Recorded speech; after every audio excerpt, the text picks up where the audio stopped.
You're listening to the WholeHog Football Podcast, sponsored by Bud Anderson Home Services. Every Monday through Friday during the Razorbacks football training camp, bringing you the latest news, position analysis, and more. Here's your hosts, Matt Jones and Scotty Bordelon.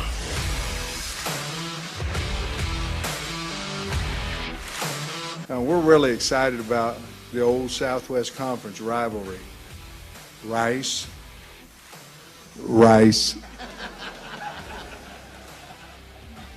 We play Rice, and then Texas. That was Sam Pittman at the Little Rock Touchdown Club on Tuesday. He hears it. The talk is all about playing Texas week 2, but the Razorbacks do have that game 1 opener against Rice in about 10 days at Razorback Stadium. Matt Jones joined today by Dudley Dawson of Hogs Illustrated.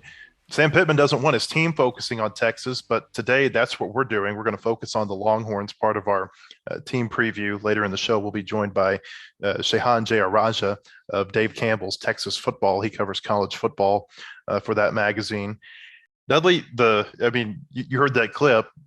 It's got to be hard right now keeping his team's focus on Rice, I would imagine, when everybody else wants to talk about what's going to happen on September 11th.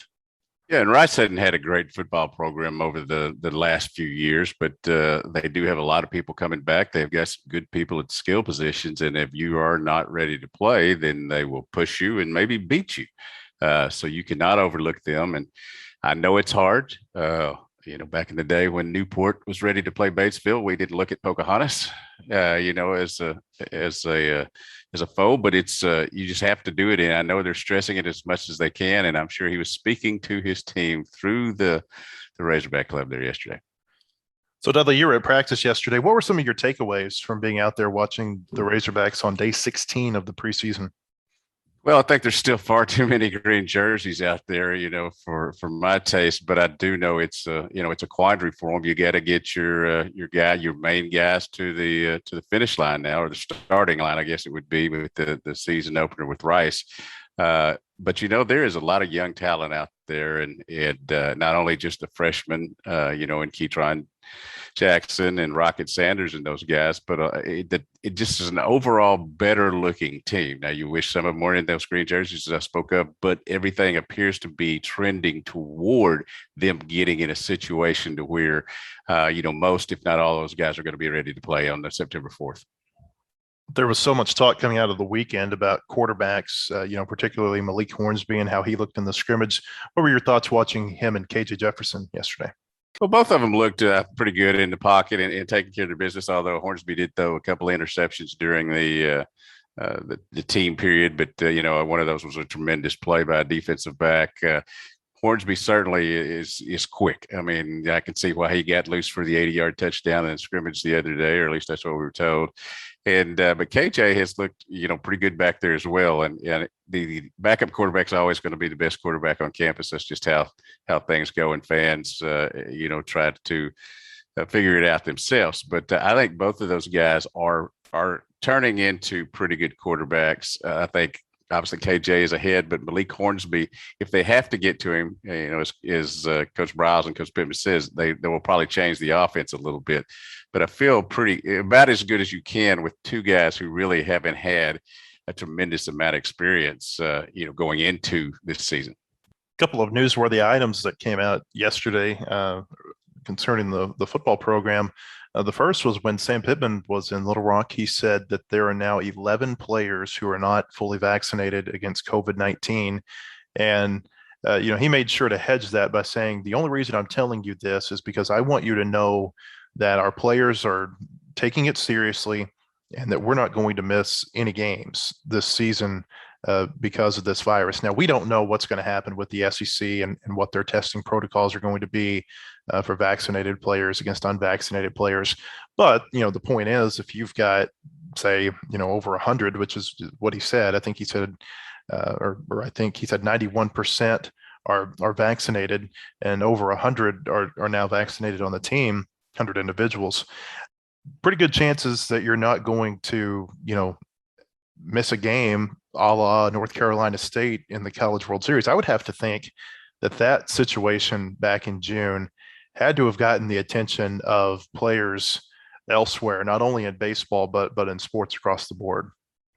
Yeah, I agree with you. And, I think as you look at this situation, it's hard not to make it a political football because the nation has made it a political football. But you've got to be able to be there for your team. And, I think that a lot of people have either individual thoughts on whether they should get the vaccine or not. Clearly, most of Arkansas's football players have. It's interesting. Do you go into a game week with the guys that are not vaccinated? And I guess more of them had the first shot, but not the second shot. Do those guys get the reps that you would normally give them if everything was interesting? That's just another different element that all these college football programs, not just Arkansas, has to go in. But I think that's a great number. Obviously, we know you can still have breakthrough cases and things can come around like that. But I think they are doing the best they can to ensure that the vast majority of the team is ready to go. And like you said, he made a clear statement yesterday that they're not going to have this around here. And I know that he's saying that as positive as he can, but you never know what's going to work out. Well, in North Carolina State's situation back in Omaha, they wouldn't have been tested had everyone been vaccinated. So the more vaccinations that you have on your team, the fewer tests you potentially have, and obviously, like you said, the fewer players that could miss.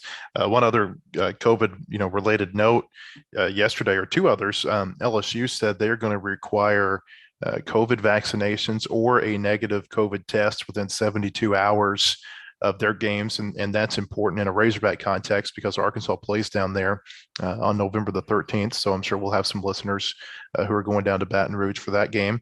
Georgia, where Arkansas plays on October 2nd, said that they are going to have neither vaccination requirements nor negative test requirements. So it goes to show that these teams are definitely going to approach it differently. We really haven't been told how Arkansas is going to approach it. Their first game, of course, coming up in about a week and a half. Also of note yesterday, the preseason coaches, all SEC teams came out. There were 3 Razorbacks on the first team. I was actually really interested to look into this a little bit more, Dudley. Traylon Burks, Ricky Stromberg, and Grant Morgan were voted to the first team. Jalen Catalan was voted to the second team, and we'll talk more about that in just a second.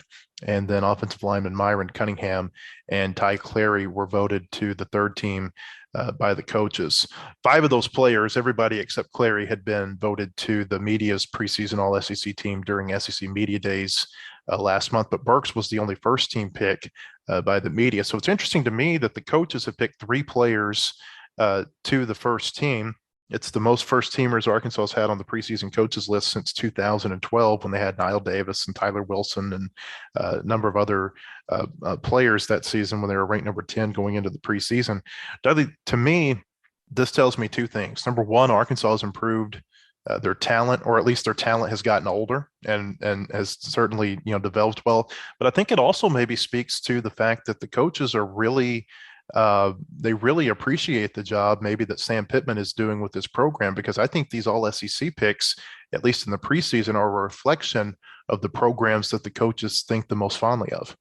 Yeah, I agree completely. And I was a little bit surprised. I have great respect for Ricky Stromberg, and I think most fans do around here, but I didn't know he would get that much regional/national appeal. So that was great to see him on there. So, because that means coaches are watching film and figuring out, what's happening with Arkansas. As you said, the fact that they won 3 games last year, which is not what they want to, to finish with, but that they made an improvement. The fact that you have these 6 guys on this team, is indeed a compliment to what's going on up here.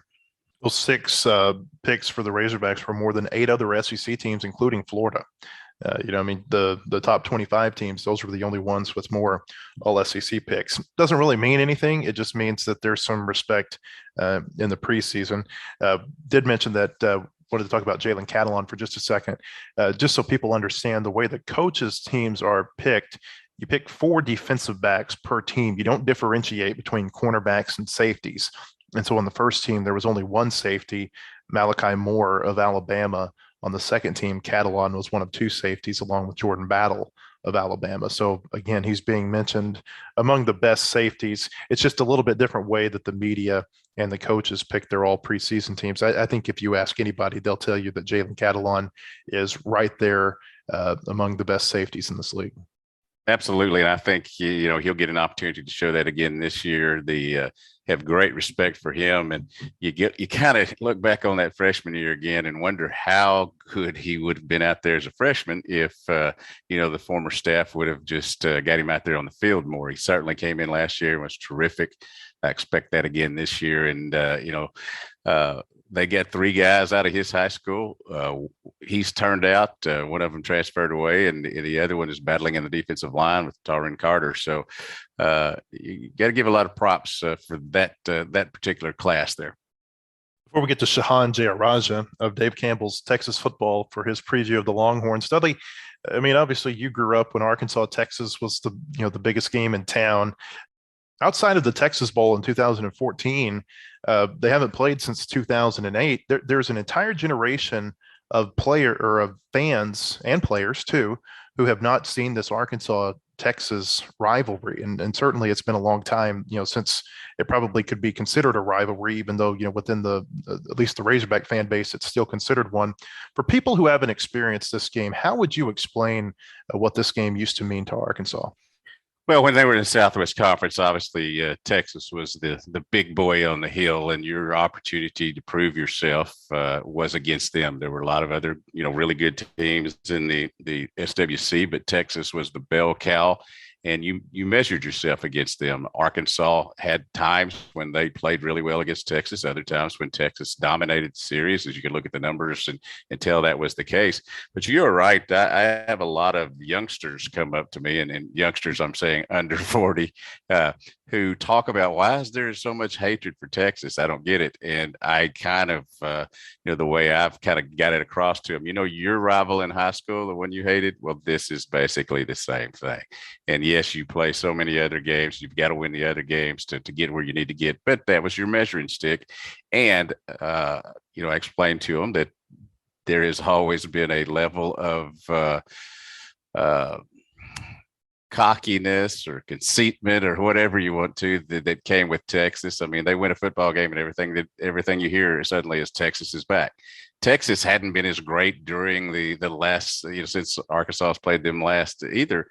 But they're expected to have a decent team this year. Whether they're back, we'll see. But there's just a hatred that built up. Part of it, in all honesty, was because you couldn't beat them enough. One of my favorite social media accounts is a Twitter account that's called "Is Texas Back?" And after every game, it's either yes or no, depending on if they've won or lost. Dudley, before we get you out of here, your thoughts. You're going to be back out at the practice field today. What are you looking for? Well, this is the last day that they will have just fundamental practice. They're going to move into rice prep tomorrow. I'm sure they've done a little bit of that, but they're saying that that's going to be full thing tomorrow. The first thing you do when you go out there is look who's out there, who's in a green jersey, who's maybe not been there. Will we see some of the guys that have been injured step in and get some reps, or will that start tomorrow, or will that start Monday, or will we see them at game time like we're going to see Dak Prescott in the first game of the Dallas Cowboys? So he's not going to get out and get any work, but at least a lot of the Arkansas injured guys have been in practice and got to work. The WholeHog Football Podcast is brought to you by Bud Anderson Home Services. Each day this week, we are taking a look at the Razorbacks' opponents during the month of September. Today, we're going to talk about the Texas Longhorns. And joining me now is Shehan Jeyarajah. He writes for Dave Campbell's Texas Football. I think they call it the Bible of Texas football down there. Picked one up this summer when I was in Waco, and I tell you, your content has been really great for me, a really great resource when reading up on 3 of the first 4 opponents, Rice, Texas, and A&M. Well, I appreciate that. No, a lot of work goes into that magazine. For people who haven't seen it before, it's like a 400-page magazine. We give 5-page spreads to every FBS team. We preview every single high school team in the state of Texas. So it's a labor, but it's a labor of love. It's a great magazine. If you get a chance, go to Dave Campbell's website and get a copy.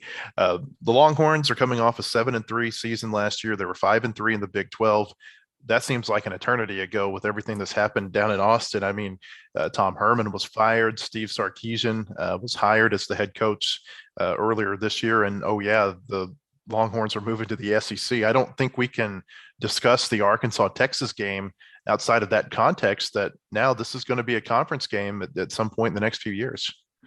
No question about it. And I think that for a lot of people are very excited about that. I'm sure up in Arkansas, I mean, Texas in a lot of ways is still the hated rival, right? And so I think it's going to be really good just to get that rivalry back. It's going to be good to get the Texas A&M rivalry back.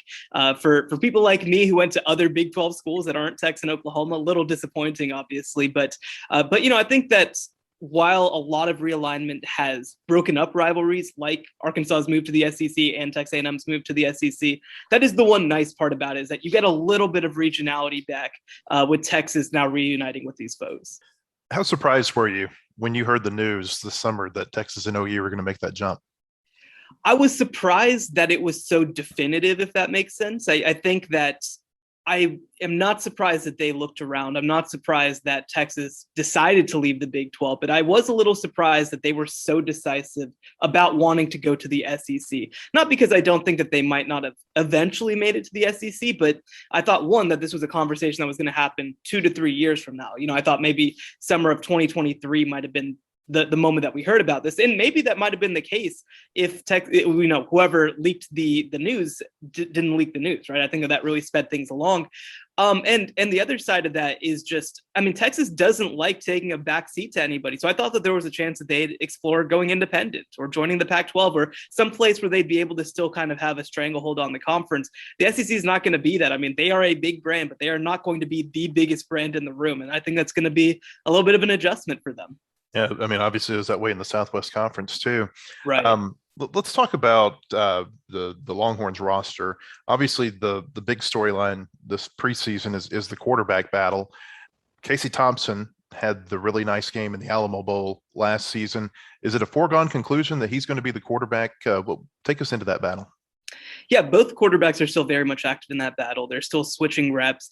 Casey Thompson, I think a lot of people think, is the presumed starter. Like you mentioned, he had a great Alamo Bowl, but it does come into account that this is a new coaching staff. So, maybe what he did in the Alamo Bowl doesn't mean as much when you have a new staff and a new system. But the biggest thing that I think Casey Thompson showed in the Alamo Bowl is that he's got the arm. He can stand in the pocket. He can deliver it. He can make big plays. He can make plays with his feet, of course. And I think that's one of the things that they like about Hudson Card, too, is that Hudson Card actually, when he was at Lake Travis early in his career, because Lake Travis is such a good quarterback school, he actually played a lot of receivers. So he is very mobile for a quarterback. And I think that that's going to give both of them a really good opportunity. Thompson, again, has been in the program a couple of years. He's paid his dues. I think that he has good relationships with the receivers. I think that gives him a little bit of a leg up. But, this battle is still very much open. There's still alternating reps as far as we know in camp. So we might not figure this out until maybe Monday of game week, if even that.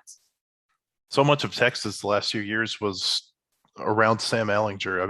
It was like he was the face of the program, obviously. How big of an adjustment is that this year, not having him on the team?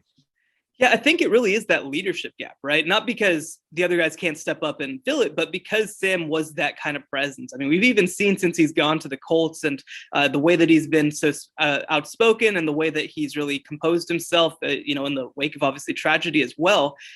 He's a special personality. We got a chance to profile him back in 2019 for the cover of our magazine. And he's different. He's a special kind of kid. He's very professional. And I think that's not to say that nobody else can step up into that role. But yeah, like you said, he's been the face of the program in a lot of ways for the past couple of years. This is going to be a new era. And I do think it's going to probably come with a couple of speed bumps. Obviously, Tom Herman was known for offense. Sarkisian known for offense as well. How much different is this offense look from last season? Yeah, I think it's probably long-term going to look pretty different. Short-term, I think that it's going to be an adjustment process as Steve Sarkisian tries to figure out what he can do with this talent and also what he can kind of get away with in the Big 12. Because, I do think it is important to remember, like, the Big 12 is built to stop these high-powered offenses. That's one thing that you say about the Big 12. The talent obviously is not the same level as the SEC, but the coaching innovation is in a really good place. And so the reason that Iowa State has been able to become a national power is because of their innovations on the defensive side of the ball. So I do think that long-term, it's probably going to look pretty different. It's going to look more similar to the 2020 version of Texas's offense with the sort of downfield passing attack. I think that Steve Sarkisian wants to do that. I think that's a critical part of his system. This first year, because I don't know if they have the wide receivers, I don't know if it's going to look a whole lot different. You're going to see less quarterback run because, Sam Ellinger was more of a short yardage quarterback run type. And these guys are a little bit more shifty, I guess you could say. So I don't think we're going to see as much of it.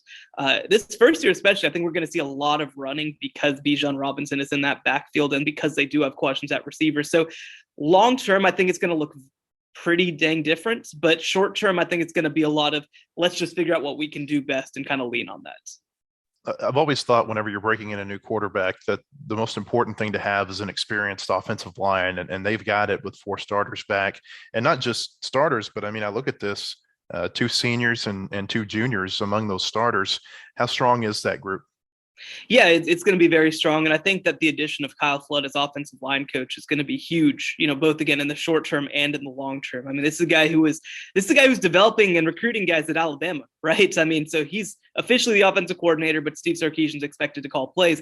So he will have the ability to kind of focus on that offensive line group. And obviously he's done such a great job with that group at Alabama. And even before that, I mean, in all of his previous stops, offensive line has been what he's known for. And so I think that this has the potential to be a really strong group. You mentioned not only are you talking about bring back seniors, you bring back a couple of fifth-year seniors as well, guys who came back with that extra year of eligibility.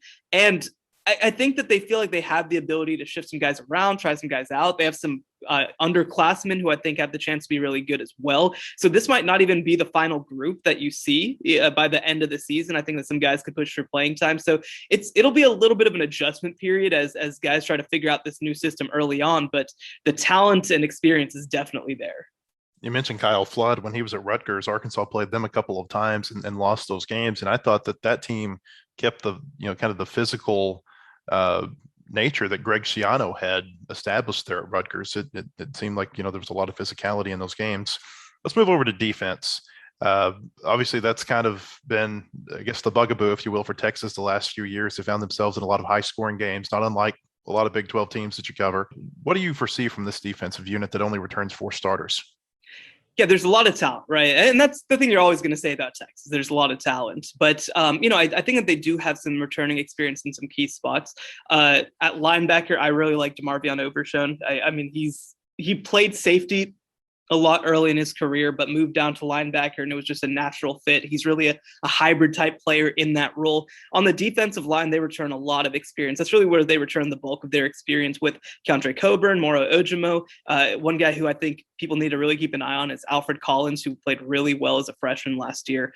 And then on the back end, I mean, you're going to need to see some improvement. You're going to need to see some development. Deshaun Jameson is the one guy at cornerback who you really feel good about, but then it's going to be a lot of who's going to start alongside him at cornerback, who's going to start at safety. So that's where the real concern lies to me, is that back end. They have the talent. They've recruited at a very high level. And the other thing, too, is that Pete Kwiatkowski's defenses, they're characterized by great defensive back play. So, again, will it be year one? I feel like I'm coming back to that over and over again, but right, there's going to be some stuff that's going to come along in year one. Year 2, year 3 is really when we're going to start seeing the effects of that coaching. Kwiatkowski, of course, the former defensive coordinator for Chris Peterson at Washington. Special teams, Cameron Dicker, he's been the difference maker in some of their games. I think about the Red River game a couple of years ago that they won in Dallas on the field goal that he kicked at the end. That's a big weapon for the Longhorns. No question about it. I think that their special teams are in a great place between Cameron Dicker at kicker. He's been running some at punter as Ryan Buchetsky comes back from injury, but Ryan Buchetsky has also been really good for them the past couple of years. So, and the other thing too is that you bring in a guy in Jeff Banks who really knows his way around a special teams unit, right? I mean, he's known as a recruiter, but he does a great job in special teams. And the other thing you mentioned too is that Blake Gideon, who's their defensive backs coach, he also has experience as a special teams coach as well. So I do think that signals to us that special teams is going to really be a priority for them, not just in the kicking and punting game, but also in terms of playing starters on coverage teams and stuff like that to try to get the most out of their units. We played a clip earlier from Sam Pittman reminding the Little Rock Touchdown Club yesterday that they're going to play Rice before they play Texas. It's a little bit different for Texas because they start with Lafayette, who's ranked in the AP Top 25. This is a really interesting game for them to start out before they come to Fayetteville.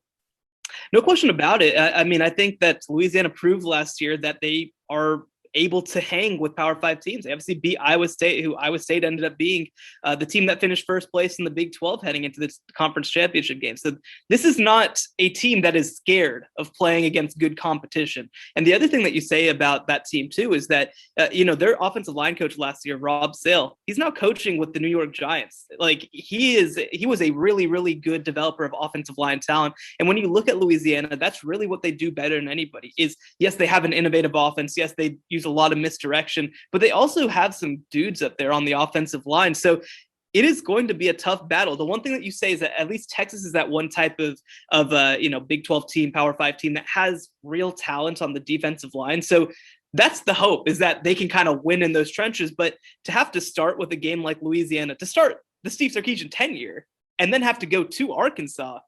I mean, I think that I said it heading into the year, right? Because they play Rice in week 3, and then, they'll play Kansas, who they should beat. The other 10 games are all very losable. And that's going to be a real test, I think, for Sarkisian in his first year. And we'll end on this. I wanted to come back to the Arkansas game because I do agree with you. I think it would be an upset if Arkansas beat Texas, but I don't think it's outside of the realm of possibility because you're talking about a first-year coach bringing in a new quarterback on the road, in their first game. It seems like the recipe is there that if Arkansas were ever going to beat Texas in Fayetteville, this would be a really opportune time. Yeah, I definitely agree with that. I mean, coming off that first game, like we mentioned, and I think that the other thing too is that, Arkansas, as long as they get the quarterback position squared away, I mean, you can attack that secondary. And we've obviously seen with the receiver talent that Arkansas has, and also the running back talent as well, that, they can break off for big plays. That's what this offense is built around. And defensively, I mean, I don't think it's out of the realm of possibility, whether it's Hudson Card or Casey Thompson, that there could be turnover issues. And we saw, especially earlier in the year last year, how good Arkansas was at forcing turnovers. So that's going to be the thing, right? You have to win the turnover battle, and you have to hit on a couple of big plays offensively. But both those things are very possible. And Arkansas is not going to get bowled over. Right. I mean, this is a Sam Pittman team. They're going to be able to hang with both sides of the ball on the lines. And so that's the path. Hitting a couple big plays, forcing a couple turnovers. Definitely you have to kind of keep Bijan Robinson in check too, which is easier said than done. But I definitely think that there is a path for Texas to potentially lose this game and Arkansas to win. Shehan Jeyarajah covers Texas for Dave Campbell's Texas Football. We appreciate your time. Thank you so much for having me. Go to WholeHogSports.com for the latest news on the Razorbacks. We'll be back with another podcast on Thursday previewing the Razorbacks Week 3 game against Georgia Southern. The proceeding has been a production of WholeHogSports.com. Look for our latest podcast on iTunes, Spotify, or your favorite podcast store. And visit us anytime at WholeHogSports.com for the latest news and commentary.